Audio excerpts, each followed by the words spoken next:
Sziasztok! Nagyon sok e-mailt kaptunk mostanában azzal kapcsolatban, hogy mi történik egy babavizsgálaton, mikor érdemes hozzánk fordulni és milyen problémák esetén.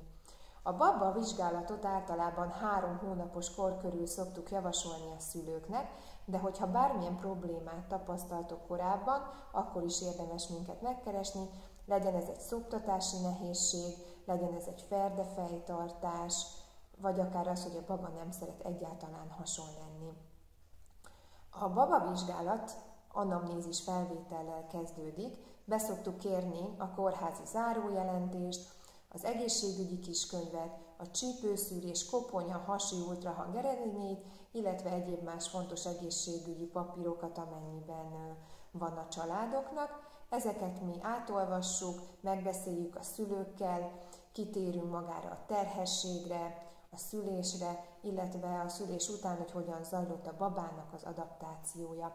Ez alatt az idő alatt a baba már megismerkedik a környezetével, hallja a mi hangunkat, ezáltal biztonságban érzi már magát.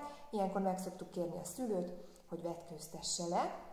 Miután levetkőztette a babát, átmozgatjuk a babákat, tájékozódunk ezáltal, hogy mennyire könnyen mozgathatók, az izületek, megvan a teljes mozgástartomány.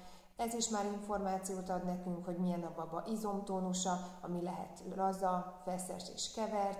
Meg szoktuk nézni a babáknak ugye a végtaghoz különbséget, hogy egyformán hosszúak, vagy esetleg van különbség. Meg szoktuk tapintani a csontos képleteket.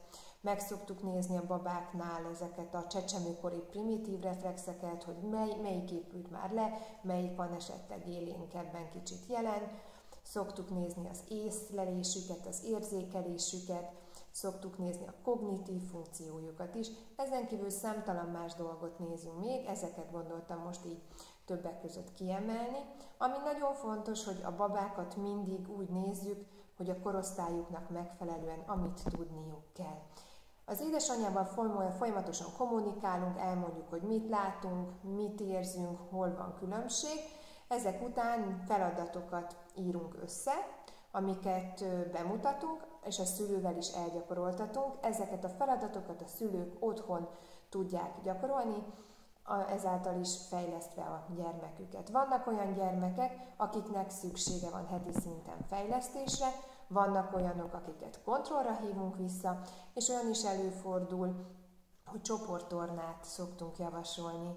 Nyugalomra szeretném inteni a szülőket, ez egy teljesen barátságos, nyugodt környezetben zajlik a vizsgálat, és általában a szülők kérdést kapnak a válaszaikra. Sziasztok!